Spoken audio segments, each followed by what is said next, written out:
j'ai en fait en parallèle les études, j'ai travaillé en tant que salarié dans des entreprises, des associations.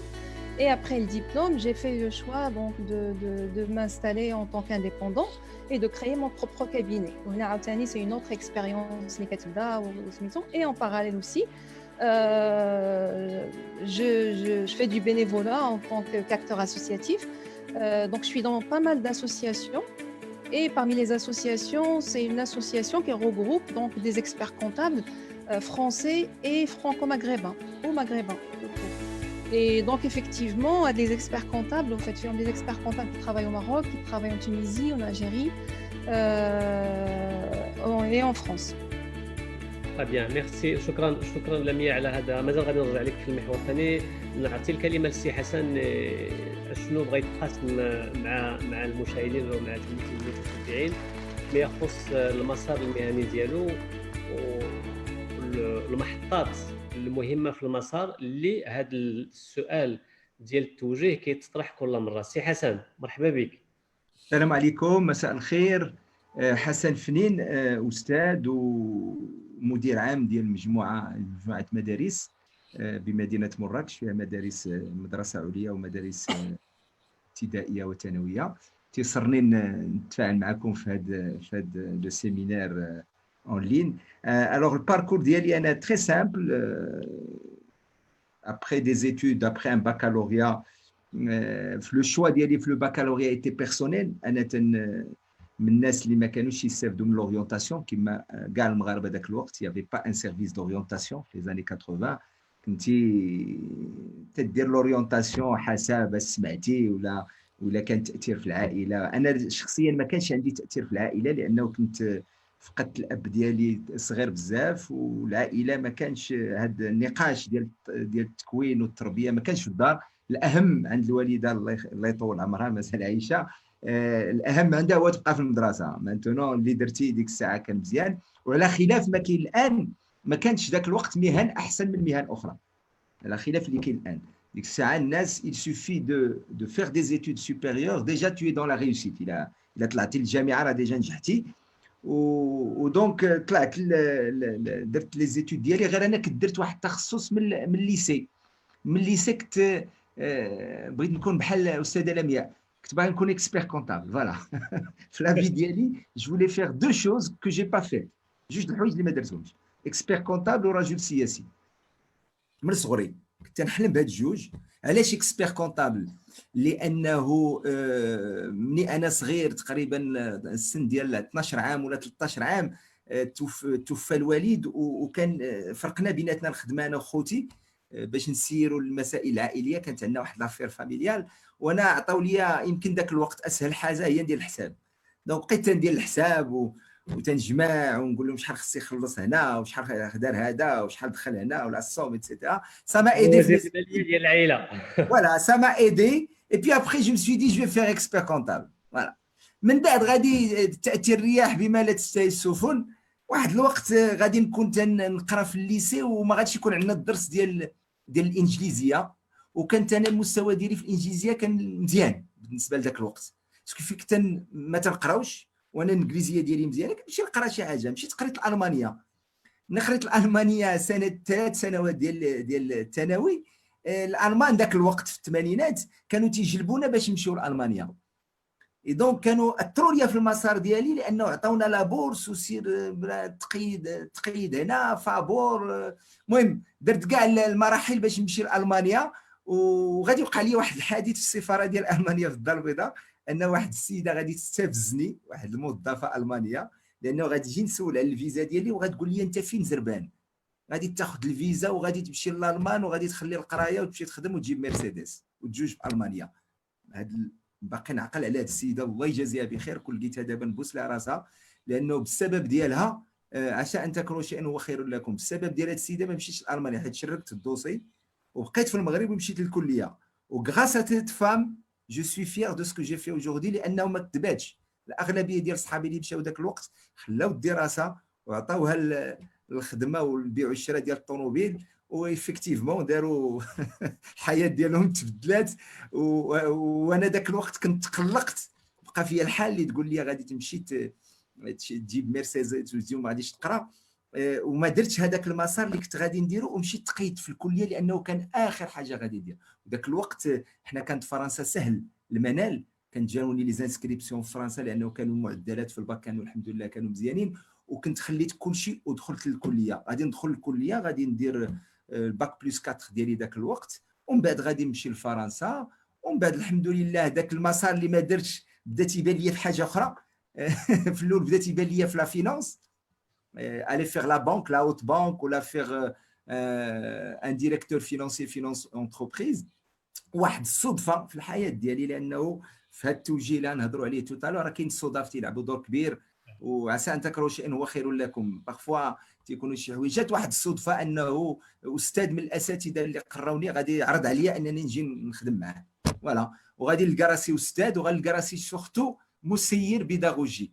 وهذا المسار هو اللي خديت في الحياه ديالي برينسيبالمون، تنقري وتنأثر وتنسير كل ما هو بيداغوجي الى اليوم عبر مراحل اخرين. داكشي اللي كنت تمنيت نديرو بوتيت درته بطريقه اخرى، ولكن الحمد لله على كل موقع. شكرا سي حسن. فعلا كما قلتي المسار ديال الحياه بشكل عام والمسار المهني والدراسي فيه مجموعه من الصدف. على هذا الاساس القضيه ديال التوجيه ماشي هي واحد المحطه بوحدها، ولكن الاشكاليه ديال التوجيه هي مسلسل فيه مجموعه من المتداخلين، واحد ليكواسيون فيها بزاف ديال المتغيرات.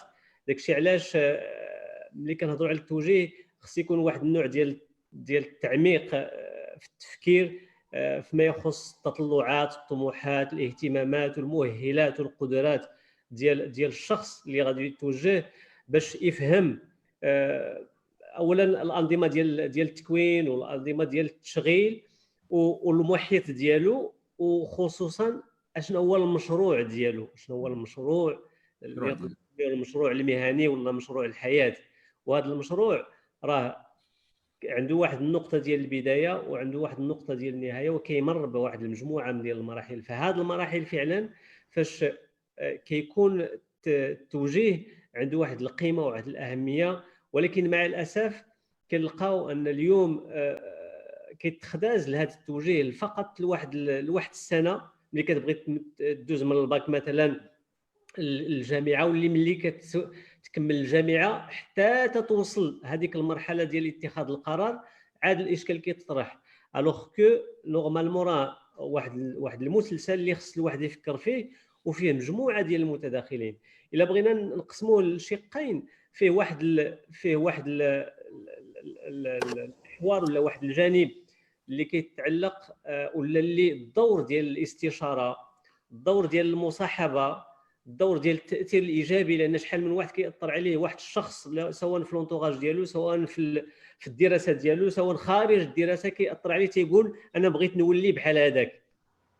دونك كاين هذا الجانب ديال المصاحبه وديال التحفيز وديال التاثير، وكاين الجانب الاخر اللي كيتعلق بالمشروع ديال الشخص، اشنو بغى، اشنو كيبغي، اشنو عزيز عليه، واشنو بغى يولي من بعد. بمعنى ان هذاك المشروع هذاك اش بغى يولي من بعد هو اللي كيحدد المسار ديالو واشنو خصو يدير. وملي كنهضروا على المسار كيشوف واش عنده القدرات، واش عنده المؤهلات ديال هذاك المسار. الا يمكن نحصروا النقاش في هذه النقطتين. النقطه الاولى ديال كل ما يتعلق بالمصاحبه والاستشاره ولاكومبانيومون وباس التاثير، غادي نطرح السؤال على لميا. انت يا لميا على حسب التجربه ديالك سواء في المسار الدراسي ولا التجربه المهنيه، بالنسبه لك اشنو هو الدور ديال هذه الاستشاره؟ واش من مرحله في الحياه خص الاستشاره فيما يخص التوجيه تيكون عندها واحد الاثار كبير على المسار ديال الشخص؟ لميا. جو بونس كاينه حتى في الحياه دي قال لك ما خاب من استشار. دونك ما كان سي ان بروجي دو في وفات لورينتاسيون ما تتبداش، ما تنتسناوش حتى en fait je pense qu'il faut se poser la question par rapport au métier avant de se poser la question par rapport à l'orientation. Il faut avoir un projet de vie على واحد على ايمان، يعني ماشي ما غاديش نشوف غير على 3 سنين ولا 5 سنين ولا 10 سنين. ce qui fait que الناس اللي دايرين بينا هما اللي تاثروا علينا. أنا personnellement يعني اليوم je suis expert comptable, alors c'est grâce à mon père, sachant que à l'époque je ne savais même pas ce que ça veut dire un expert comptable. يعني et je lui rends hommage لأن إلا سولوني اليوم شنو بغيتي ديري, si je dois revenir en arrière, je pense que j'aurais fait la même chose. يعني الاستشارة مهمة. كتبدا بلي بارون, تتبدا بلا فامي, ça peut être les amis aussi, الا قادين يعني s'ils peuvent nous orienter. في الخدمه aussi, في الخدمه ملي تنبداو comme fait dans un travail salarié ولا هذا, alors forcément on est encadré, on apprend. Donc الاستشاره وفات مهمه يعني في l'orientation ديال les étudiants.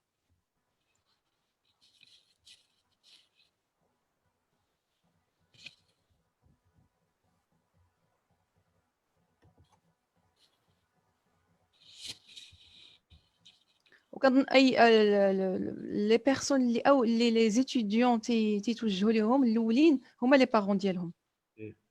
فعلا ربما غادي نرجعوا لهذه النقطه ديال التاثير ديال لي بارون. ربما كتعتبر في بعض الاحيان من بين الاخطاء اللي كيرتكبوا الناس هو ان الوالدين كيبزوا على واحد التلميذ ولا واحد التلميذه واحد المسار اللي ربما ذاك التلميذ ما بغاش، ولكن بغاو لي بارون، بغاو يولي طبيب ولا بغاو يولي مهندس ولا بغاو يولي بيلوت، ولا هادو هما كاع لي ميتي اللي كنا كنسمعوا ملي كنا صغار.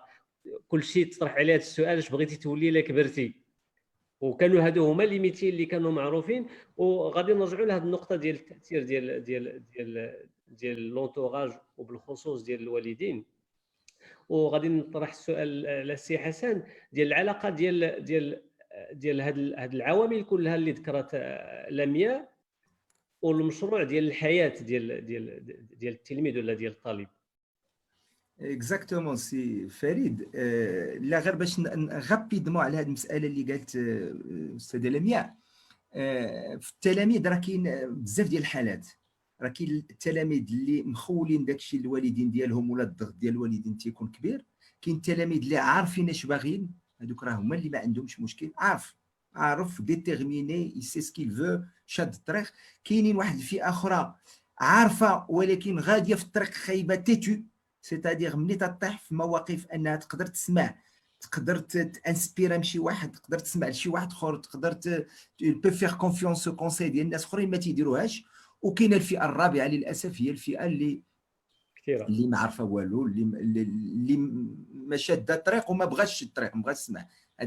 هادو هما اللي بوتيتر لي كان اللي مالوغوزمون في المغرب غاديو تيكثروا الدراري في البكالوريا. اللي تنشوف انا زعما في الميدان انه ملي تسول الدراري في البكالوريا الاغلبيه الساحقه ما عارفينش يدوز البرف وما عندوش غير من بعد داك الباك اش بغى يدير. كي قلتي قبيله سي فريد، راه من بعد الباك ما حليناش المشكل 100%. اون بارتي دو لورينتاسيون تتبدا من الكوليج، بي ابري من الكوليج ليسي، من الليسي لونيفرسيتي السوبيريور، او دون لو سوبيريور هنا لورينتاسيون تتكون تري امبورطون. الوغ السؤال ديالك السي فريد اللي بتطرحوا ليا، قلت لك شنو هي الاهميه ديال المشروع ديال الحياه في Bien sûr, qui تيقولوا Sarah, on peut pas dissocier les deux. La vie, on vit pour travailler et on travaille pour vivre. Ça dépend اش بغيتي ترجح. انا تنظن بانه تنخدموا باش نعيشوا، والاختيار ديال المسار ديال الواحد خصو ياخذ بعين الاعتبار المشروع ديال الحياه ديالو. كي تنقولوا حنا كل واحد فينا الى اونيك، شاكان دو نو ايت اونيك، دونك الباركور ديالنا غيكون اونيك. كيما ربي عطانا واحد لا دي ان اونيك، عطانا بزاف ديال الحوايج اللي حنا تنتخصوا بهم. ليدوكاسيون ديالي ماشي هي ديال واحد اخر، دونك تنتميز انا بالتربيه ديالي، بلا كونستركسيون مونطال ديالي، بالفيزيونومي ديالي، بالجسم ديالي، بالباركور ديالي، بلي زوريجين ديالي، بالثقافه ديالي، بليسباس والتيريتوار فين عايش، بليغيتاج ولا ترانسميسيون اللي جاتني من عند والديا ومن عند جدودي ومن عند الجيران ايتترا، من عند لي زيكسبيريونس ديالي، من عند صحتي، من عند لامباكت ديال ليشيك عليا وديال لا ريوسيت عليا. دونك شاكان دو نو ايت اونيك، و بارابور ا سيت اونيسيتي خص الواحد يعزل مشروع مهني، لانه هذا شق واحد، لانه مشروع ديال الدراسه ماشي غير مشروع مهني. المشروع ديال تنقرا دابور باش نوعى، باش نلوم مواطن في هذا العصر، باش نفهم العالم، لانه السعاده ديالي ما تجيش غير بالخدمه.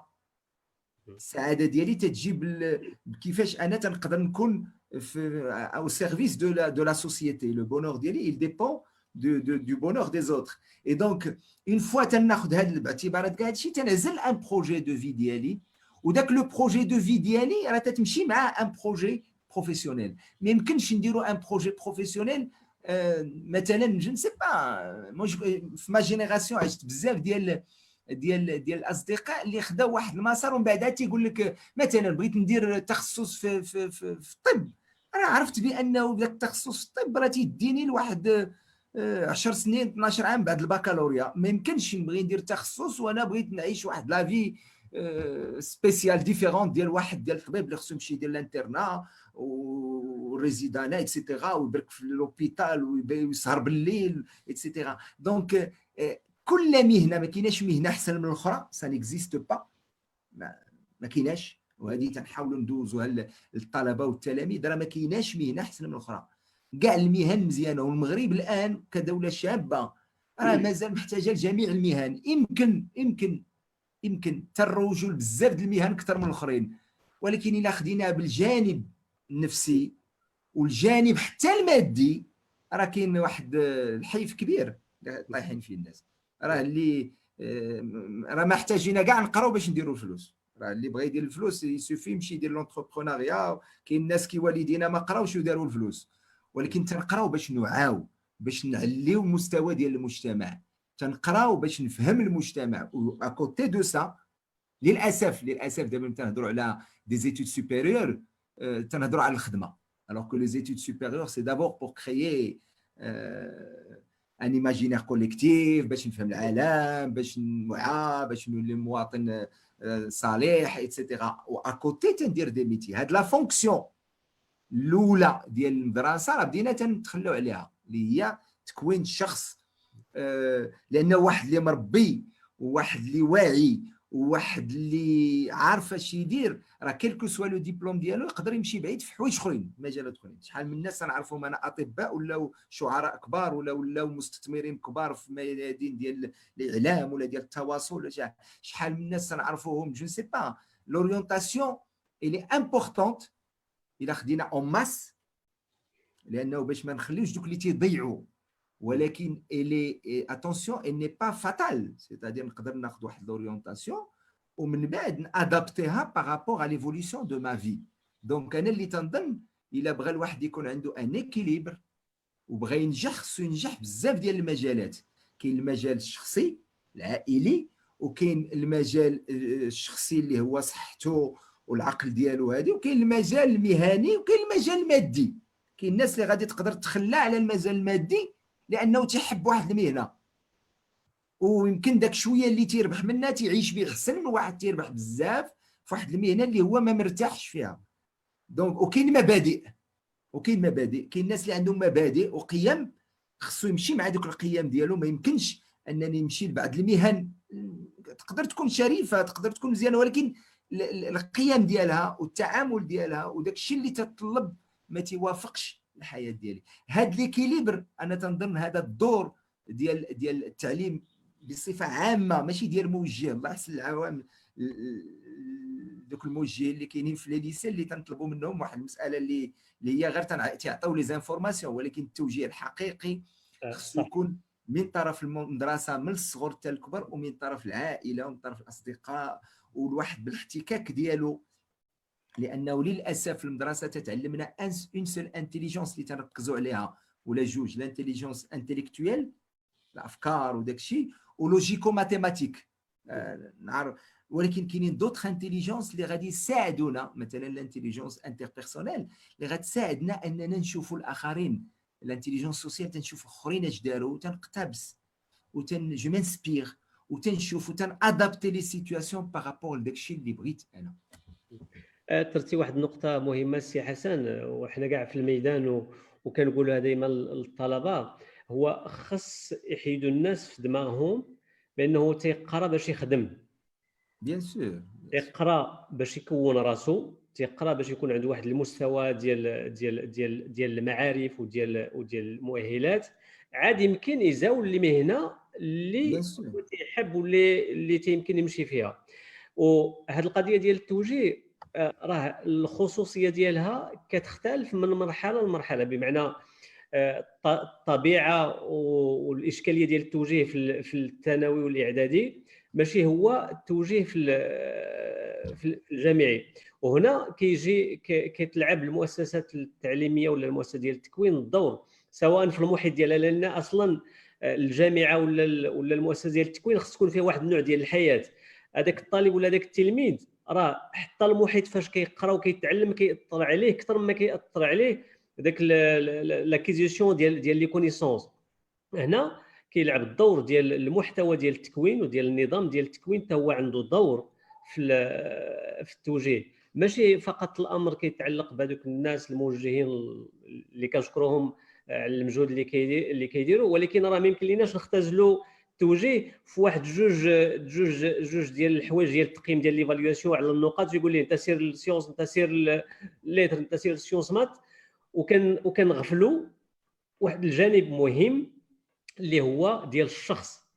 هذاك الشخص اللي هو معني بالتوجيه اللي هو التلميذ ولا هو الطالب، اشنو هما الميولات ديالو اولا، اشنو هما المؤهلات والقدرات ديالو الشخصيه، شنو هي الطبيعه ديالو كشخص، وحتى الا عنده ميول لواحد المهنه ولا واحد العمل بغاه وتيحبو، ولكن واش عنده القدره باش انه ينجح في هذاك العمل. لا غادي نرجع للميا ونطرح على السؤال ديال العلاقه بين فرص الشغل ولا المهن الجديده. كما لنا قلنا كما قال السي حسن، حنا في الميدان كيجيو عندنا الاصدقاء والاقارب ديالنا والزملاء ديالنا كيسولك كما تيكون المستوى ديال التكوين ديالو، ملي تيتعلق الامر بالتوجيه ديال ولده ولا ديال بنته كيجي تيقول لك قول لي اش غادي ندير. والاغلبيه اشنو تيقول لك؟ يقول لك اشنا هو التخصص ولا شنو هي المهنه اللي مزيانه. هاد مزيانه سي غولاتيف بالنسبه ليه. مزيانه شنو هي؟ واش مزيانه كتدخل الفلوس؟ واش مزيانه غادي تلقى فيها الخدمه دغيا؟ واش مزيانه؟ سي تري غولاتيف. كما قلت سي حسن، هذا هو الجواب كاع اللي كنعطيهم. ما كايناش شي مهنه مزيانه اكثر من الاخرى. انا كنقول لهم كاع اللي كيطرح عليا هذا السؤال، راه فين ما مشيتي كما يكون الاختيار ديالك، كما تكون المهنه ولا التكوين اللي غادي تختار، راه الا كتخدم مزيان تو اكسل غادي تنجح فين ما مشيتي. الا تخدم مزيان وكدير واحد المجهود غادي توصل للهدف ديالك. لميا اشنا هو بالنسبه لك التاثير ديال هاد ربما المهن الجديده ولا فرص الشغل اللي كاينه على التوجيه انطلاقا من التجربه ديالك؟ سواء تنقولوا مهنه مزيانه، شنو هي مهنه مزيانه؟ هي سان ميتي دافنيغ دون مانيير جينيرال. الميتي اللي تيكونوا اللي غادي يقدر يضمن بان غدا يقدر نخدموا، et en même temps اللي تعطينا des perspectives d'évolution. Je pense que lundi, si Azami ou si Belfdel, ils ont évoqué donc pas mal de métiers, la nouvelle technologie, la transition écologique, l'aviation, d'autres. Moi, j'aimerais bien rajouter aussi il y a tous les métiers liés au vieillissement ou les seniors. هذه يعني ما عندناش في المغرب. يعني كاينين بزاف ديال il y a pas mal de métiers dans lesquels on peut exceller. Après ça dépend على l'étudiant. يعني ça dépend de la personnalité ديالو ou ça dépend ديال les aspirations, les motivations ديالو. وشنو زعما اي مهنه يقدر الواحد ينجح فيها. Ce qui fait la différence c'est la personne. C'est la personne ou tous les d'ailleurs les recruteurs d'abord يقول لك le dada ديال les recruteurs هما les compétences douces en plus de la technique. C'est la personne, c'est les qualités comportementales d'IALHA qui font que, ou des fois qui font la différence quand il s'agit au fait devant un recruteur de choisir entre telle ou telle personne. Donc يقدر الواحد ينجح في اي مجال، ça dépend عليه هو يعني. سي حسن الراي ديالك. تري بيان. بالنسبه لي ميتي فيتور، هذه تنظن بانه التلاميذ الان راه مساله اللي ما بقى اللي ولاو عارفينها دابا الطلبه، انه المدرسه ديال اليوم راه ما تتكونش لي ميتي دو فيتور كلهم، لانه هي دي ميتي كي دور اللي باقيين، وكاينين دي ميتي كي شونج، وكاين دي ميتي لا يجيو جداد. هادشي اللي واقع حاليا وغيوقع في المستقبل. كاين دي ميتي اللي غيبقاو ولكن غيتبدلوا، لانه الا خدينا جو نسي با le métier, je ne sais pas, de juriste aujourd'hui est en train de changer grâce à ou à cause de la technologie. Aujourd'hui, هاد les métiers بداو تتزعزعوا، ولكن كاينين غيبقاو، وكاينين des métiers qui vont complètement changer. Et il y a des métiers nouveaux اللي غادي يجيو. Donc, il y a des métiers qui apparaissent brusquement avec l'évolution des sociétés, des technologies, des économies, des politiques, l'évolution de la démographie, de l'écologie, etc. Il y a des nouveaux métiers, mais en même temps, il y a des métiers qui vont disparaître. Ça, c'est sûr. Il y a des métiers qui vont disparaître, ou du moins, غادي نقصوا ديك l'attractivité ديالهم.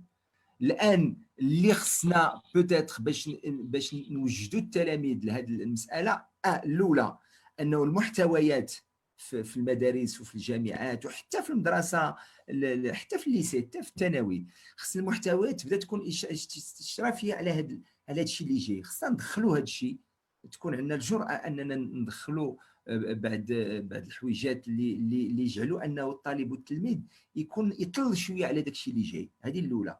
الثانيه اللي خصنا نخدموا عليها بزاف هما اللي قالت استاذه لمياء، لي سوفت سكيلز.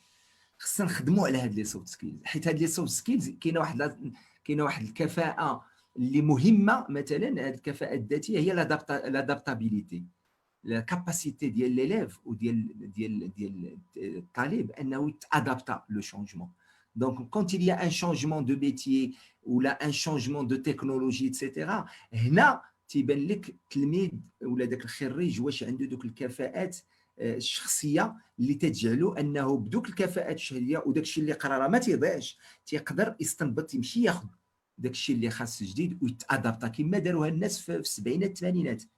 مع لو développement de l'informatique, il y avait beaucoup de physiciens, beaucoup de mathématiciens, beaucoup de gens qui se sont adaptés.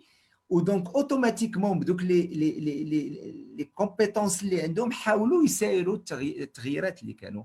وانا تنظن هذا الشيء لا خوف عليه، لانه انا تنظن هذا الحجر الصحي في المغرب كنت نقولوا اتوت شوز ا كيلكو شوز مالو غي بون. من الحوايج الزوينين اللي دابا حنا تنعيشوهم هي انه كل شيء ولا دار على النيميريك. واحد لا ترانسفورماسيون اكستراوردينير كو نو سوم اون تران دو فيفر في المغرب. داكشي اللي ما داروش القوانين في المغرب وما داروش لي تيكست وما دارتوش النضال وما داروش الصحف ايتترا، انهم نفرضوا مثلا على اداره عموميه باش تولي ديجيتال وباش الجامعات والمدارس يبداو يخدموا بالنيميريك وبلي فيزيو كونفيرونس. هاد لا ترانسفورماسيون انا تنظن بانه المغرب نجحها. انا تنظن بانه كاين واحد النجاح نسبي في المغرب، الناس اللي كانت عندهم امكانيه يديروا هذا الشيء، وتتبين على القدره ديالنا حنا كبلاد وحتى كمنظومه تعليميه اننا نوجدوا وليدات اللي يقدروا، خريجين اللي يقدروا يتادابتاو مع لو فيتور ديال ديال المهن، المستقبل ديال المهن في العالم، في المغرب وفي العالم. وي شكرا سي حسن. اثرتي واحد المساله اللي هي مهمه، واللي البرامج ديال التكوين لي بروغرام دو فورماسيون هما اصلا كيلعبوا دور كبير في التوعيه ديال الطلبه وديال التلاميذ الاشكاليه ديال التكوين. الاغلبيه ما عندناش لي ستاتستيك، ولكن على حسب التجربه اللي كطرح على الطلبه حتى في الجامعه اشنو هو لوبجيكتيف ديالك ولا لو بروجي ديالك، اش بغيتي دير، تيقول لك ايوا ننجح وناخذ الدبلوم ويحن الله تيبغي يحن الله. وي كما تيقولوا الانسان مخير فيما يعلم ومسير فيما لا يعلم، ولكن الا خديتي نفس الطالب في نفس المستوى في واحد الجامعه اخرى وطرحتي عليه نفس السؤال غادي يجاوبك، غادي يقول لك انا غادي ندير هذه في 3 سنين الاولى، ومن بعد غادي ندير هذه، ومن بعد غادي ندير هذه، ومشي غادي نخدم وعاود نرجع نقرا. واش هذا الاشكال اللي كنعيشوه هنا داخل المؤسسات ديال التكوين، النصيب كيرجع النصيب منه المحتوى ديال التكوين اصلا لي بروغرام دو فورماسيون. وهنا واحد السؤال طرحه احد المتتبعين تيقول لك كاين اشكال اخر اللي ربما هو اشكال كبير وخصو حلقه بوحدو، اللي هو عدم ملائمه التكوين لمتطلبات سوق الشغل. صافي حنا اون فورم دي جون بواحد الطريقه و سور دي ميتيي اللي ملي كيمشيو لسوق الشغل كيلقاو بعض الصعوبات. هادشي علاش في هاد السنين الاخيره ولا واحد التركيز حتى داخل الجامعات، ربما جامعه القطيعيات كانت من بين الجامعات الاولى اللي استثمرت في هذا الميدان، اللي هما لي سوفت سكيلز. حنا عندنا في الجامعه عندنا طلبه ولاو كيستافدوا من هاد لي بروغرام دو فورماسيون. علاش؟ حيت عرفنا بان هذا واحد النقص كبير في المنظومه ديال التكوين اللي خصنا نتداركوه. لان شنو نقدر الا كان ونعطيك الكلمه سعد.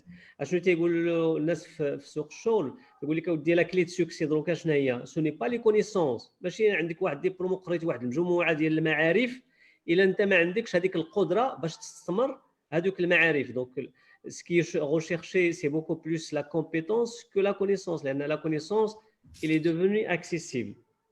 اشنو هو الجواب ديالك السي حسن على هذا؟ لا انا نجاوب على المساله اللي قال الاخ، شفت السؤال ديالو على انه لي فاكولتي ايتترا. غير المهام لا ميسيون ديال الفاكولتي راه ماشي هي تكون واحد باش يمشي يخدم في لونتربريز. ماشي راه مساله اللي دارت في الثمانينات ترقيعيه، ان قلنا الا شدينا فورماسيون يونيفرسيتير وزدنا لها الانفورماتيك وزدنا لها المات وزدنا لها شويه ديال هذه ودرنا فيها شويه ديجيتال ايتترا غادي تعطينا دي فيتور ماناجر. لا راه المهمه لا ميسيون دي فاكولتي راه كلير اكوا الفورم. الا بغيتي تفورمي شي واحد كاليفي في كلكو شوز تكنيك ولا في المحاسبه ولا شي حاجه، راه هنا الدور ديال لي زيكول. كاين دي زيكول ديال الدوله ولا ديال الخواص ولا بو امبورط. المهم سي مساله اللي تتبغي واحد التقنيات، واحد الطريقه. ما يمكنش انت تكون واحد سبيسياليست لا كونطابيليتي في واحد لونفي فيه 1000 ديال الناس، ما يمكنش تكون واحد لانجينيور في واحد لونفي فيه 1000 ديال الناس. امبوسيبل امبوسيبل. تتبغي لا تاي، تتبغي واحد لا تاي بيان سبيسيفيك. دونك وزيد على هذا الشيء انه الخلل فين كاين. انا الراي ديالي الخلل راه كاين في المدرسه الابتدائيه والثانويه. الراي ديالي من الصغر، لانه باقي ما درناش في الصلب ديال البروغرام ثلاثه د الحوايج اللي بالنسبه لي مهمين في لي سوفت سكيلز. كاينين بزاف ديال لي سوفت سكيلز مهمين، ولكن ثلاثه اللي تنقصوا وليداتنا ملي تيطلعوا الجامعه ولا المدارس العليا. ليسبري كريتيك، الكيستيونمون. هذاك لو كيستيونمون وليسبري كريتيك الا كان راه يقدر يخدم به، يقدر يدير فاكولتي ديكونومي واللي لو ميور بونكي د لا بلاس. داك ليسبري كريتيك اون سو بوزون دي كيستيون اي بلا ميثودولوجي. الثانيه لا كرياتيفيتي، لا كرياتيفيتي يكون كرياتيف. والثالثه ليسبري ديكيب. اجوردي دون اون ايكونومي ليبرال ما تنفورميوش بواحد الطريقه اخرى الا بليسبري ديكيب. سيتادير كو داك لو جون خصو يتعلم يخدم مع ناس اخرين. حنا من التحضيري حتى الماستر ما كايناش نقطه واحده تتشاركها مع التلاميذ اخرين. النقط كلها شخصيه انديفيدويال. ملي تخرج تيقول لك سير لونتربريز، ملي تخدم في لونتربريز لا لو ريزولتا دو لونتربريز تيولي كوليكتيف.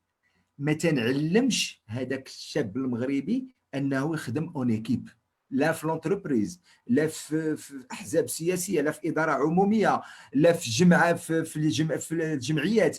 تيتعلم توجور داك سوليتير، خدام بوحدو، تيجيب النقطه بوحدو، خصو ينجح بوحدو، خصو يدير داكشي.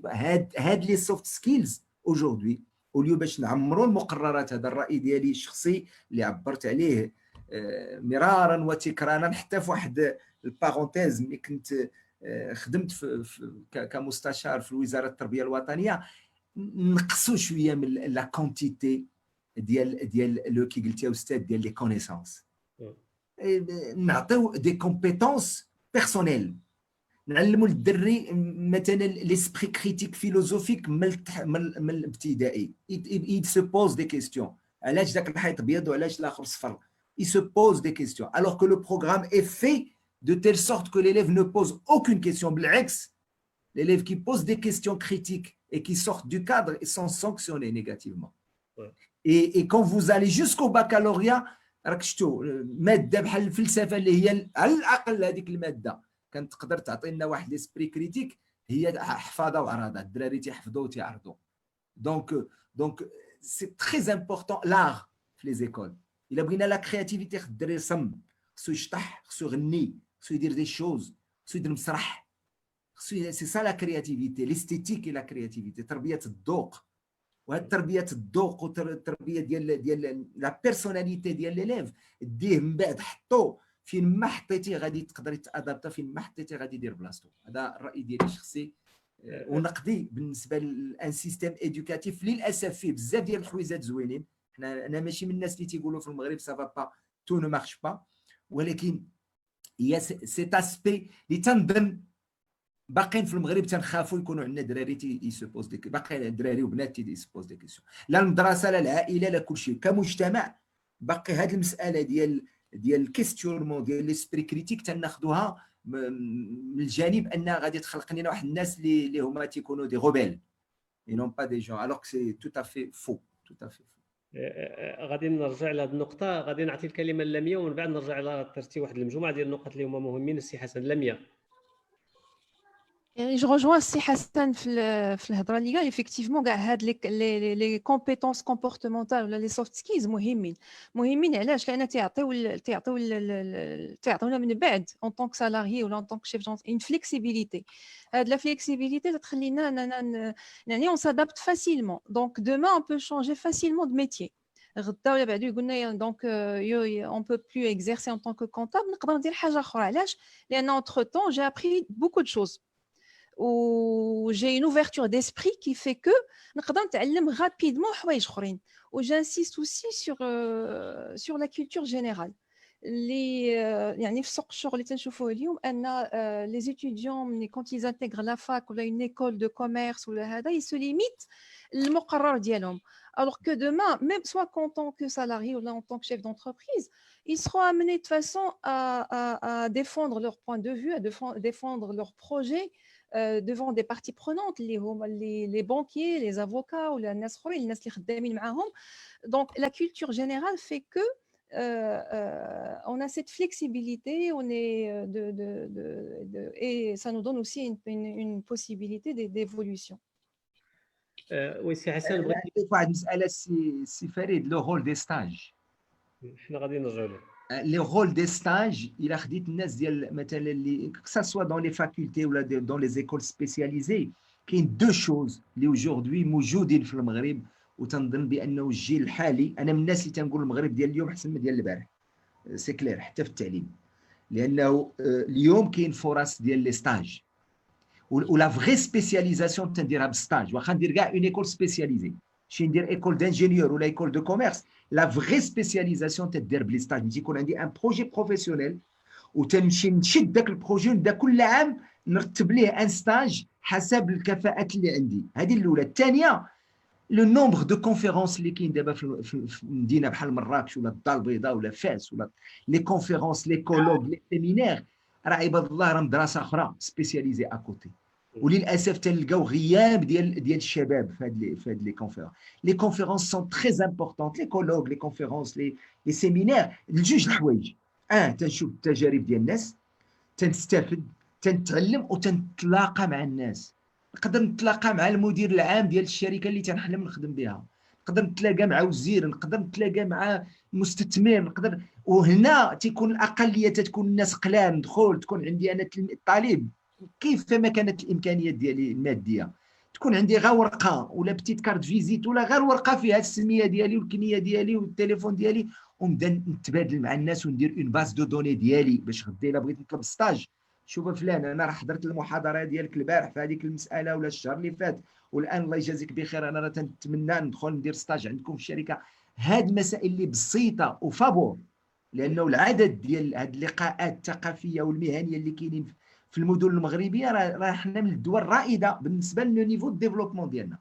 للاسف كي قلتي الوليدات سولوي كي سو كولتيف بور ليكزامان سو كولتيف مال، تيمشي للامتحان تيمشي للمدرسه باش ياخذ ديبلوم، الثقافه ديال الدبلومات. وهاد الثقافه ديال الدبلومات خصنا نقطعوا معاها. راه كاينين الناس دابا اللي تيبغي يدخل واحد عنده كفاءات بلا ما يكون عنده دبلوم. المساله ديال الدبلومات بدات تتموت، لانه المساله ديال الدبلومات كانت عندها علاقه مع الوظيفه العموميه. عموميه. اللي كانوا الناس يبغوا يدخلوا الوظيفه العموميه. علاش الوظيفه العموميه؟ لانه المغرب ديال السبعينات والثمانينات راه ماشي هو ديال اليوم، خص الشباب يعرفوه. قبل راه ما كانوش فرص شغل في البريفي، راه كانت غير الدوله اللي تتشغل واحد 80% والباقي تيديروا البريفي. الان 90% ديال فرص الشغل ولا اكثر راه كاينين في القطاع الخاص، في التجاره، في الصناعه، في الفلاحه. الان خص الشباب يفهموا بانه الدبلوم راه ما عنده حتى معنى الا بغيتي تدخل دي ميتي اللي ما فيهمش ليفوليسيون، اللي سادين عليك مسدودين. اما الا بغيتي تدخل في شي حاجه اللي غادي تاكلاطا فيها، ولا الا بغيتي تحقق ذاتك وتخلق احسن حاجه اللي تنتمنى للشباب كيف ما كانت التخصصات ديالهم، هما يخلقوا مقاولات. بلاد بحال المغرب بغات مقاولين، يقول لك والمقاوله ما تقولوش لي راه ما كاينش. يقول لك سي حسن، احسن طريقه لخلق الشغل هي هي خلق المشغلين. اكزاكتو. المشغلين هما اللي غادي يخلقوا الشغل فعلا. السي حسن، ما بغيناش قبيله ندخلوا في التفاصيل ملي قلت لك بان راه لو كونتوني دي بروغرام دو فورماسيون، المحتوى ديال البرامج ديال التكوين في جميع المؤسسات ديال التكوين سواء الجامعيه وغيرها، عنده واحد النصيب كبير في التوجيه فيه هذوك النواقص فعلا. وكنلقاو هذا الشيء كيأثر على الطالب، لان التلميذ ملي تيكون في الكوليج وفي الليسي لي بارون ديالو اللي تيختاروا له اي حاجه هما اللي تيختاروا له، بمعنى هو ما تعلمش وما علمناش بهذاك لوتونومي، ما علمناش باش يعتمد على راسو، وما علمناش هذاك لو سونس دو كريتيك اي سورتو دو فيرتور. هادو هما الحوايج كلهم اللي عندها تاثير كبير، وما يمكنش التلميذ ولا الطالب يستمدها الا من البرامج ديال التكوين. بطبيعه الحال البرامج ديال التكوين عندها اللي كاينه حاليا عندها بزاف ديال الجوانب الايجابيه. حنا هنا ماشي باش نديروا التقييم ديال البرامج ديال التكوين، ولكن باش نتطرقوا لجميع المحتويات ولا جميع العوامل اللي كتدخل ولا جميع المتغيرات ديال القضيه ديال التوجيه. فعلا الا كنقولوا دروكا بان سوق الشغل الشركات كيطلبوا اكثر من واحد الوقت فات، كيطلبوا لي سوفت سكيلز ولا المهارات الشخصيه. هاد المهارات راه في داخل المؤسسات الجامعيه ما يمكنش الطالب يكون عنده ولا يطورهم الا بالممارسه اللي هي لي ستاج.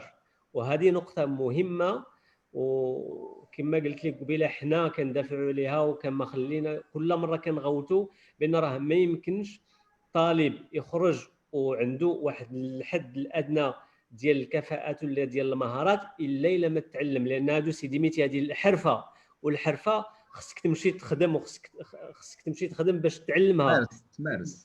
ما يمكنش تعلمها في داخل المؤسسات.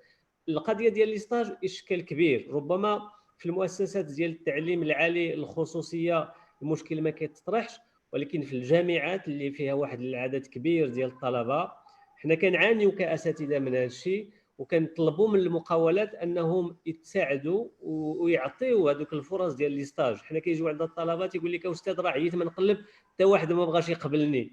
وهنا كنوجهوا المسؤوليه المقاولات يكون فيهم واحد الحس ديال المواطنه، لان الا قبل واحد الطالب ولا واحد جوج ولا ثلاثه باش يتعلموا عنده، راه هو تيشارك حتى هو في لا ترانسميسيون ديال هذوك لي كومبيتونس اللي اصلا سوق الشغل محتاجهم. مجموعه من الاسئله كيطرحوها المتتبعين غادي نوجهها لك انت سي حسن ولا مياه، على الدور ديال لو نيميريك في هذه القصه كلها ولا هذه الاشكاليه كلها. اشنو هو كي تشوفوا انتم الدور ولا المستقبل ديال النوميريك في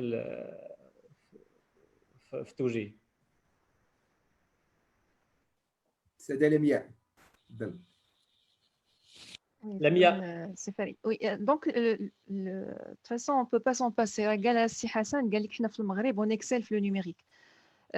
Le numérique قرب لينا كل شيء، قرب لي étudiants كل شيء. Il suffit de se connecter باش يلقى زعما معلومات على التوجيه على لي ميتي. دونك حنا في المغرب جو بونس ما عندناش هذا المشكل هذا، كلشي قرب لينا بانترنت، اون بو سكونيكتي. لي زيتيديون يقدروا يمشيو يقلبوا على لي ميتيي سور انترنت، يقلبوا على السوجي ميم pour chercher des stages. ou j'insiste aussi على les réseaux sociaux. LinkedIn aussi d'abord la plupart يدوزوا من LinkedIn pour chercher des stages. Les pas mal de demandes ou la d'offres de stage LinkedIn. Personnellement j'ai pas mal de demandes de stage via LinkedIn.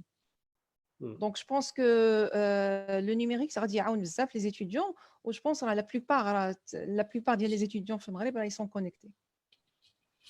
الراي ديالي انا بعدا باش نرجع على واحد المساله سي فريد. ما نحطوش اللومه كلها على المقاولات. مقاوله حتى هي راه عندها مهام ديالها وعندها دي كونترانت ديالها. ما يمكنش مقاوله تستقبل تلميذ ولا طالب باغي يدير ستاج وهو ما عرفش اش باغي ولا بغى غيدوز الوقت etc. كاين غادي نحاول ندافع على المقاوله المغربيه. يمكن هذا اللي انا تيوصلوه ليا الناس ديال الشركات. الاغلبيه ديال التلاميذ ولا الطلبه اللي تيمشيو يديروا ستاج ils sont pas sérieux و ils sont pas structurés وما عرفش علاش جاي غير باش يعمر ان سي في. لونتربريز ماروكان اليوم اكثر من قبل محتاجه الكفاءات ومحتاجه الى دخلت حتى ستاجير انه يفيدها بشي حاجه، لانه الوقت عنده ثمن والبلاصه اللي غيشد داك ستاجير يجلس فيها راه عندها ثمن. وهنا تنحد الطلبه الا كانوا تيسمعوني انه كاينه مسؤوليه عندهم، على الاقل واحد 60 70% ديال المسؤوليه عندهم. علاش؟ الراي ديالي شخصي، نصيب السي في ديالي مزيان، يكون عندي ان بروجي بروفيسيونيل، نعزل الشركه حسب المشروع ديالي، ماشي تنعزل كومسا كلشي تكتب لا بوك بوبولير والبي ام سي تاع المغرب كله. راه كاينين عباد الله في المغرب مئات الالاف ديال الشركات، وكاين بعض المهن اللي هي اكستراوردينير فيها واحد المستقبل وما تيمشي لها حد، ما تيعرفها حد. علاش؟ لانه الثقافه ديالو التلميذ تيقرا ولا الطالب غير الامتحان، ما تيوسعش ديك الثقافه ديالو العامه باش يعرف اش كاين في المغرب، اش كاين في العالم، شنو هما النوع ديال الشركات. كاين شركات اللي ما توصلوهمش لي دوموند دو ستاج، كاين شركات ما توصلوهمش لي دوموند دومبلوا كاع امبلوا، الوغ كو الشركات تيخلصوا احسن من البنكه. راه اقل ما تيخلص راه هو البنكه. علاش البنكه؟ حيت كلشي تيشوفها في التلفازه، اشهار ديال الاتصالات المغاربه من تيكتبوا اتصالات المغرب، الاورانج، الانوي، البنكات، هادشي اللي تيعرفوا، والتيدو جافيل وكوكا كولا ايتترا. راه من غير هادو راه كاينين مئات الالاف ديال لي زونتربريز. نصيب السي في ديالي اليوم ما يمكنش نديرو بطريقه انا تنتوصل انا كمشغل. راه ما نكذبش عليكم والله الا تبعت الخطره تجيني البكيه ملي تنقرا دي سي في ديال دي ماستر ديال دي جون اللي عندهم ماستر ولا تيدير الدكتوراه ديالو. باقي الناس تدير السي في بواحد الطريقه تقليديه لا علاقه حتى بهادشي اللي واثق ودو بالاغلاط اللغويه وديال كيف يمكن انا مشغل نجي نشغل واحد السيد اللي هو من السي في ديالو دير واحد 10 ولا 20 خطا لغوي، دير تصويره خايبه، دير سي في سي وورد في 2020 وورد في 2020 ما دير ما تيبيعش راسو.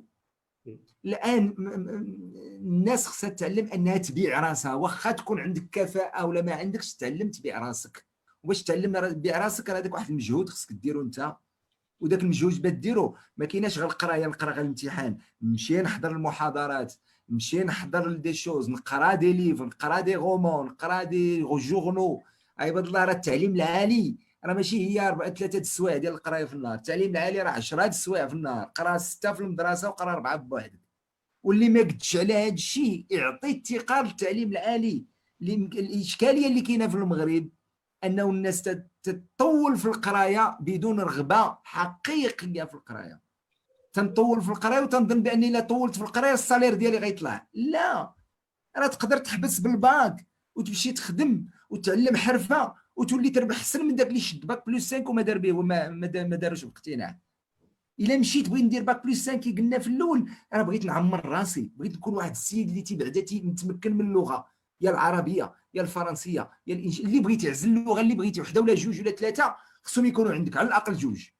تكون عنده شخصيه، يكون عنده الطريقه باش تيهضر، تكون عنده ثقافه عامه، الا هضر مع الناس يكون تيعرف الناس. ما يمكنش انا نكون ندير 7 سنين في الكليه وما تنعرف حتى واحد.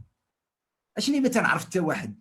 تدير ما تنحضر المحاضرات، ما تمشي اللقاءات، ما تندير عمل جمعوي، ما تندير عمل سياسي، ما تندير والو. سي نورمال غيجي واحد اللي عنده هاد الكفاءات وعنده هاد لي كونتاكت غادي يسبقك. ما فيهاش قضيه البيستون. كاين بزاف ديال الناس يهضروا على البيستون في المغرب، كاين شركات مواطنه في المغرب وتنعرفوهم. الا كان التلميذ والطالب مقاد ومصيفط السي مقاد، ولا ليتر دو موتيفاسيون هي الان اللي تيدار عليها لا سيليكسيون. اون بون ليتر دو موتيفاسيون في المغرب تعطيك 90% ديال لي شونس انك تاخذ لو ستاجير. خصنا هذا الخطاب نعطيو للطلبه انه ستاجات مهمين، وكل ما هو موازي.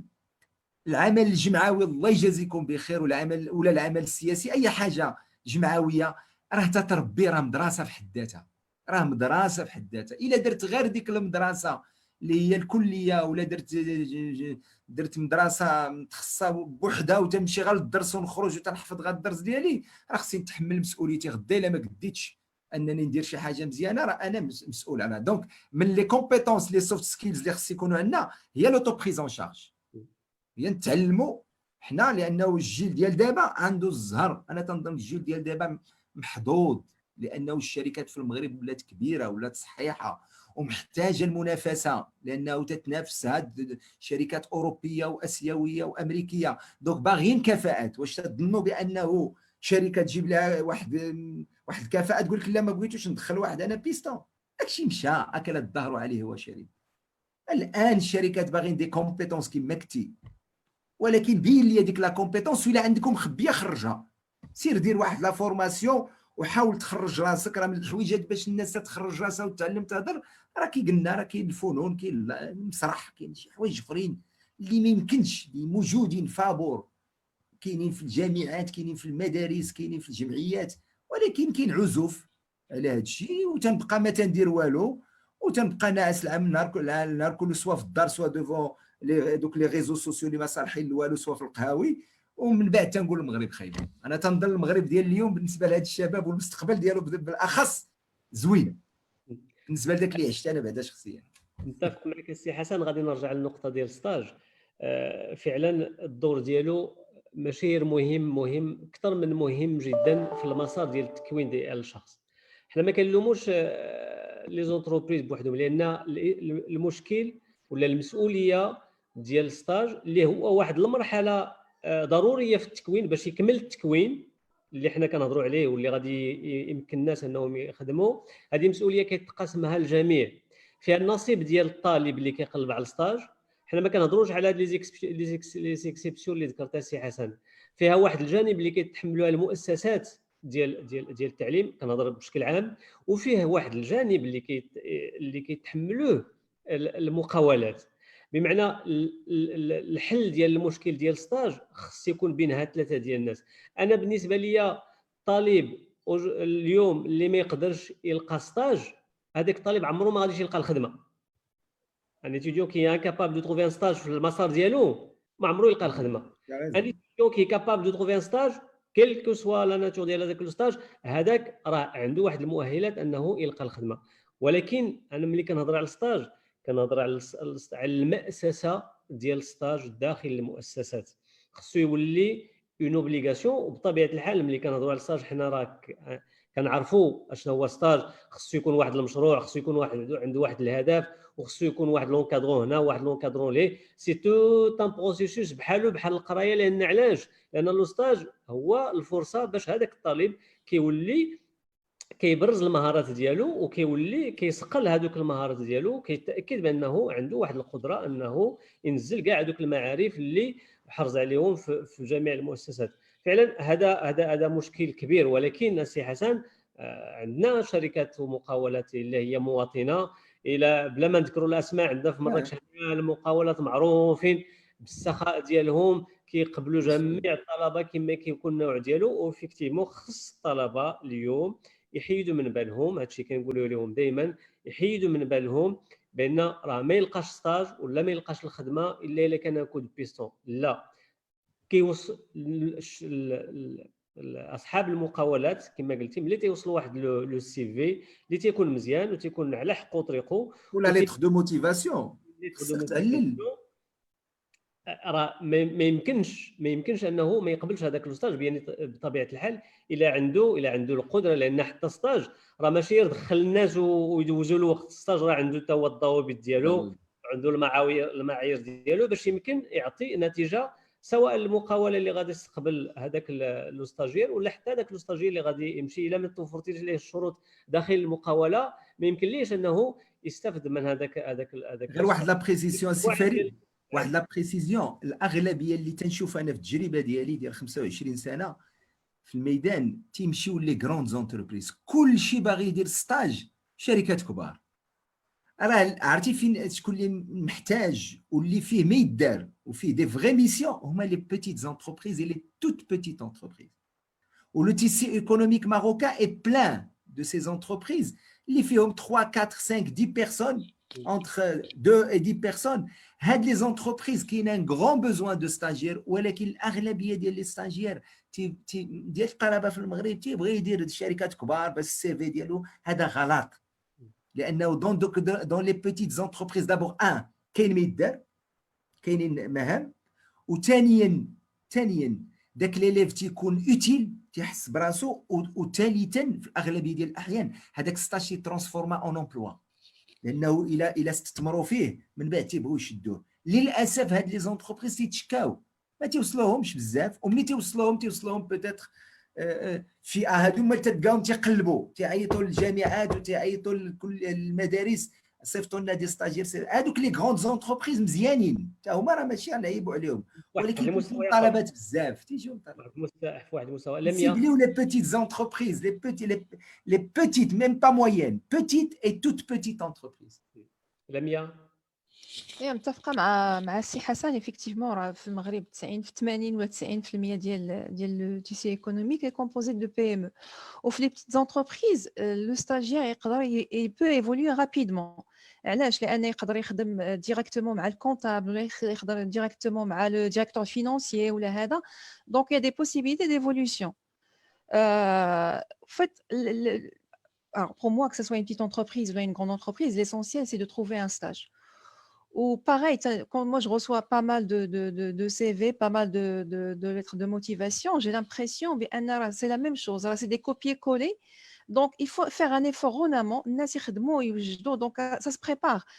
Chercher un emploi ou chercher un stage, ça se prépare en amont. واحد يخدم يعرف بعدا راسو شنو بغا.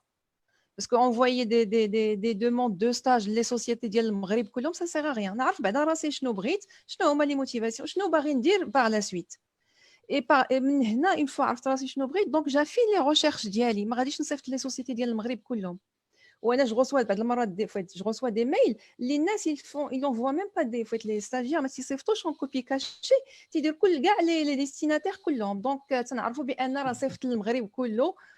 D'autant plus que la lettre de motivation, le CV, il est mal préparé, fait les fautes d'orthographe. La lettre de motivation, elle ne reflète rien, mais le parcours de la personne. Donc, je pense que c'est tout un travail à faire en amont. قبل الواحد ما يقلب على ستاج. وهذا راه الدور ديال l'étudiant والدور aussi ديال المؤسسه التعليميه, que ce soit une faculté ou une école de commerce. Je pense que en fait c'est le rôle de l'écosystème كله اللي خصو يعاون هذا ليتيديون هذا يبريباري قبل ما يقلب, يبدا ليتيديون يقلب على لو ستاج ولا على ان امبلوا. الا سمحتي السي فريد. تفضل السي حسن. واحد الاخ معاذ معنا هنا اللي شار ديك المساله ديال واحد متتبع معنا السي معاذ الدبدي. شار المساله مهمه ديال لي ستاج من لي كوليج. كاين في الانظمه اخرى اجنبيه لي ستاج تيبداو من الكوليج الليسي, دي بتي ستاج ديال سيمانه تصيفط التلميذ ماشي بالضبط. يقدر يمشي للسبيطار, يقدر يمشي للشركه البنكه, يقدر يمشي للشركه الصناعيه ايتترا. اون سيمين غير بعدا تتخرجوا تتعلموا. والاخ الاخر اللي هضر السي غميد السي عماد هضر على مشكله ديال لا لونغ, مساله ديال اللغه, وراه شرت ليها استاذه لمياء راه معضله. الا كنت باغي نخدم في البريفي اللي خدام بالفرنسيه، خص تكون عندي الفرنسيه، لا خصو يكون الانجليزيه، خص تكون الانجليزيه. ديك الشعبويه ديال بلاتي حنا راه ما خصناش نهضروا بالفرنسيه ولا ما نهضروش بالانجليزيه وحنا مغاربه خصنا نهضروا بالدارجه، هذيك مساله ما تتوكلش الخبز. لي زونتربريز الا بغيتي تخدم غادي تتعامل مع بنكه بالفرنسيه، غادي تتعامل مع جو سي با بالعربيه او بالانجليزيه، خصك تكون متمكن من اللغه. ما يمكنش واحد الشركه تدخل واحد السيد يخدم وتبدا تصحح ليه الاخطاء اللغويه ديالو ولا كاع ما تيهضرش. دابا الاغلبيه ولاو تيكتبوا بالدارجه، راه المشكل لغوي. وهنا سي غومي تيقول مشكل ديال لي زانستيتيوشن يونيفرسيتير. ما نظنش السي عماد واش مشكل ديال لي زانستيتيوشن. دابور سي المشكل ديال المغاربه، ودو مشكل ديال المدرسه من الماتيرنيل. اللغه تتعلم من الصغر، الجامعه خص التلميذ يطلع عليها متمكن من اللغه، سينو ما خصوش ينجح في الباك. يا من اللغه دابا الان دزنا من واحد البيلانغويزم، جوج لغات اسومي، الان ني لانغويزم. دابا التلميذ ما تيتمكنش، ما تنعممش. كاين الناس اللي ما عندهمش مشكل، كاين اللي عنده 3 اللغات ولا 4، ولكن الاغلبيه ما عندهم لا عربيه لا فرنسيه. دونك خصنا، انا الراي ديالي نبداو نديروا المسؤوليه شويه على الطالب، لانه الا بقينا تنقول راه مشكل ديال المقررات، مشكل ديال الوزاره، مشكل ديال الشركات الخصوصيه، مشكل ديال المجتمع، وهذاك الطالب راه بارك هو ما عنده. الطالب الان ما عندوش الحق ما يكونش متمكن من اللغات. كل شيء موجود في فابور، التلفازه خدامه باللغات الاجنبيه واللغه المحليه، الانترنت فيه كل شيء، المدرسه فيها كل شيء، ديال الكاسك النهار كله يتعلم لغه يخرج يطير. وحنا بحكم اللغه ديالنا الدارجه والشلحه وداك الشيء عندنا واحد لا فاسيليتي باش نتعلموا لي لونغ، ما عندناش مشكل باش نتعلموا. مساله ديال اراده، وواحد اللي ما عندوش اراده شخصيه باش يتخطى واحد المشكل شخصي كيبغيتيه يحل مشكل شركه او مقاوله. هذا الراي ديالي الشخصي. خص الطلبه، انا تنظن بانه 80% ديال المسؤوليه تنحطها على التلميذ والباقي تيرجع للمؤسسات وعلى الشركه. بطبيعه الحال عندك الصحه سي حسن، لان اللغه فيت اللغات مهمه، وسي سكي في لا ديفيرونس بين جوج الناس عندهم لو ميم باركور لو ميم ديبلوم. دي فوا غير هذيك اللغه صافي لا ديفيرونس. تنقدر ناخذ الشخص اللي عنده تيهضر اون لونغ دو بلوس على واحد اخر اللي عنده لو ميم ديبلوم ولا لو ميم باركور. ودون زان موند موندياليزي ما يمكنش انا نمشي للعولمه وبغيت نستافد من العولمه وانا ما بغيتش نتمكن من اللغات ونبقى ندير فيها واحد الشعبويه ديال لا ما خصناش نهضروا اللغه ديال الاخر. ولا اسيدي تمكن، الا تمكنتي من العربيه مزيان سير واحد المسار اللي تيخدموا باللغه العربيه. راه كاين القانون، كاين الاداره العموميه، كاين بزاف ديال الحوايج. ولا كنتي متمكن من اللغات الاجنبيه راه ما تلقى حتى مشكل. الا كانت عندك العربيه واللغات الاجنبيه راه غادي راه تنظن الناس اللي عندهم اللغه الان عندهم واحد 50% ديال السلاح في يديهم. ملي تنقول اللغه ماشي غير كلغه، حتى الكفاءه لي كومبيتونس كومونيكاسيونيل، استعمال اللغه، سكون ابل لانتيليجونس لينغويستيك. لانتيليجونس لينغويستيك elle est très importante aujourd'hui. وكاينين دي ميتيي الا ما عندكش لانتيليجونس لينغويستيك ما تقدرش ديرهم. مثلا محامي، استاذ، جو سي با، كاينين دي صحفي، صحفي صحفي باغ اكزومبل ان بوليتيك بغيت دير السياسه ما عندكش لانتيليجونس لينغويستيك راه ما يمكنش. كاينين دوطخ تيب دانتيليجونس يحتاجهم بعض المهن اخرى. لانتيليجونس انتر بيرسونيل ولا ايموسيونيل، كي بغيتي تكون ماناجر ديكيب سير اون ايكيب وانت ما عندكش لانتيليجونس سوسيال ولا انتر بيرسونيل. دونك il y a des métiers qui nécessitent certaines intelligences. هادو علاش نهضروا الان راه ما كايناش انتيليجونس وحده، راه كاين الانتيليجونس اللي الناس دابا مفوكاليزين عليها هي هذيك اللي تياخذ بها الدبلوم 1 + 1 = 2. مزيانه مهمه، لوجيكو ماتيماتيك انتيليكتويال، معرفه وشويه ديال الكالكول. ولكن اكوتي الله يجازيكم بخير راه كاينين دوطخ تيب دانتيليجونس، على الاقل واحد 5 ولا 6 ولا 7 اخرين اللي خصنا نطوروهم باش يمكنونا باش نحققوا ذاتنا ولا باش نبدلوا. غدا الا بغيت نبدل الى العالم تبدل. الان دابا غادي نخرجوا من هذه الجائحه، والله اعلم المجتمع كيفاش غادي يولي، الله اعلم الاقتصاد كيف يولي، شكون اللي غادي يظفر بهذا الشيء، شكون اللي غادي يربحوا. دوك الناس اللي عندهم واحد التفكير في اللغه، ماشي غير اللغه، اللي عنده استعداد، عنده مهارات شخصيه اللي غيجعلوه دغيا غينقض على هذا الشيء. غادي يشونجي دو جور لوندومان، غادي يمشي يقرا بوحدو، عنده اللغه، عنده الفكر، عنده الصبر في الحياه، الصبر وغادي نختم انا بهذا التدخل بواحد الكلمه مهمه، هو اكسبتي ليشيك اي لي ديسيبسيون. خص الشباب في لورينتاسيون ديالهم وفي في الكورسوس ديالهم، الله يجازيكم بخير، راه اللي الا كانت اون ديسيبسيون، الا شي حاجه ما طلعتش مزيان ولا شي حاجه، نتعلم نكمل. الا سقطت في شي حاجه نكمل. الا كان عندي مشروع، راه السقوط ولا ليشيك كي تنقولوا سي اون ايكول اون سوا، راه مدرسه في حد ذاتها. ماشي غير يوقع لي مشكل نرجع ونرد كل شيء خايب، لا. الا ما صدقاتش ليا واحد الحاجه، تنجلس وتندير تشخيص، ان دياغنوز، علاش ما صدقاتش ليا، حيت اللغه ديالي ماشي حتى تمشي. شحال عرفت انا ديال الشباب في مراكش سقطوا لي كونكور اكوز دو لا لونغ، ومشاو دوزوا عام تيديروا اللغه ورجعوا ودوزوا لي كونكور ونجحوا فيهم. كاينين شباب، ولكن هذيك عنده واحد المهاره ذاتيه انه ما تيحبش، الا طاح تيوقف. ما كاينش السي حسن، اكيد ما كاينش شي مسار اللي هو متميز وما فيهش بزاف ما ديال فيهش. ما كاينش شي واحد في الدنيا شي حاجه اكستراوردينير وما فشلش مره ولا جوج، والامثله على هذا الشيء كثيره بزاف. قبل ما نختموا السي حسن، اكيد ان المشكل ديال التوجيه هو مشكل ما كيعنيش فقط طرف واحد. كل واحد عنده واحد المسؤوليه كبيره، سواء الطالب ولا التلميذ، سواء لونتوراج، نجمعوا كاع لونتوراج، فيه الزملاء فيه الاباء اكسيتيرا، وحتى المؤسسات. كاين حتى واحد النقص اللي خصنا نتداركوه اليوم ديال توفير المعلومه فيما يخص الاختيارات، لا ديسپونيبيتي دو لانفورماسيون، والتوعيه ديال الطلبه والتلاميذ كيفاش انهم خصهم يمشيو يبحثوا على المعلومات. كاين الان في الانظمه ديال التكوين سكون ابيل ابروندر ابروندر، ولكن المعلومه والتوجيه الى البحث عن المعلومه عنده دور مهم. النقاش في هذه المحاضره كان دار، الى بغيت نختم بالنسبه للمتتبعين ولا المشاهدين الكرام، هو الاخطاء الثلاثه الكبيره اللي كيطيحوا فيها الناس في التوجيه، اللي عطيتوا فيها امثله انت السي حسن ولا لميا.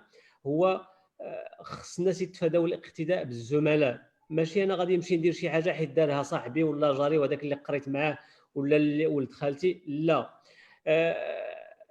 خص الناس يتفاداو في الجانب السلبي ديالو التاثير ديال المحيط ولا الخضوع للرغبه ديال الاباء فعلا كيبغيو يوجهوا، ولكن هما ما تياخذوش بعين الاعتبار الميولات والطموحات ديال الفرد والقدرات ديالو، واش عنده الامكانيات، واش عنده المؤهلات انه ينجح في هذاك المسار.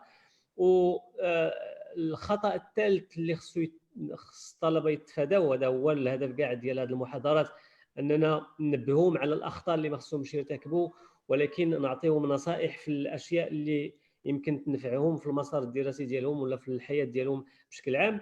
هو التاثير ببعض الافكار الجاهزه، لا تيقول لك راه فلان دار ولا راه فلان نجح في هذاك الميدان، خصني انا نمشي باش نولي بحالو، الوغ كو انت ماشي بحالو، وربما ما عندكش الامكانيات اللي عنده، ما عندكش الوسائل اللي عنده، ما عندكش المؤهلات اللي عنده، وحتى ما عندكش القدرات العلميه ولا المعرفه. يمكن عندك قدرات احسن منه، لا ويمكن عندك اكزاكتومون، او لا يمكن عندك قدرات انت كون وظفتيهم في واحد المجال اخر غادي تولي احسن من هذاك بواحد الشكل كبير. هادو هما الاخطاء الكبيره اللي خص الناس يتفاداو. عندنا مجموعه من الاسئله اللي طرحوا الاخوان اللي تبعوا هذه المحاضره، اللي درنا اللي غادي نديروا هو انا غادي نجمع هذه الاسئله، مازال غادي نطرحوا عليكم. ممكن اننا نجاوبوا على هذه الاسئله على المواقع التواصل الاجتماعي، ممكن اننا نتواصلوا مع الاشخاص اللي طرحوا علينا هذه الاسئله بشكل مباشر على الصفحه ديال توجيه ماروك. كنجدد لكم الشكر السي حسن على قبول الدعوه وعلى هذه المشاركه المتفائله. الشكر كذلك موصول للميا اللي كانت معنا مباشره من باريس على التقاسم ديال التجارب ديالها وعلى النصائح ديالها للطلبه والتلاميذ. وكنبغي كذلك شكر خاص للاعضاء اللي خدامين في الكواليس، السي وليد والسي يونس والسي توفيق، وشكر خاص للسي رضوان المسعودي اللي دار واحد المجهود كبير فيما يخص لو فيزويل كاع دوك لي زافيش وداك الشيء اللي كتشوفوا راه السي رضوان اللي كيديروا، ومشكور. وكنتمنى لكم شهيه طيبه والى المحاضره المقبله ان شاء الله. دمتم بخير. شكرا. معكم.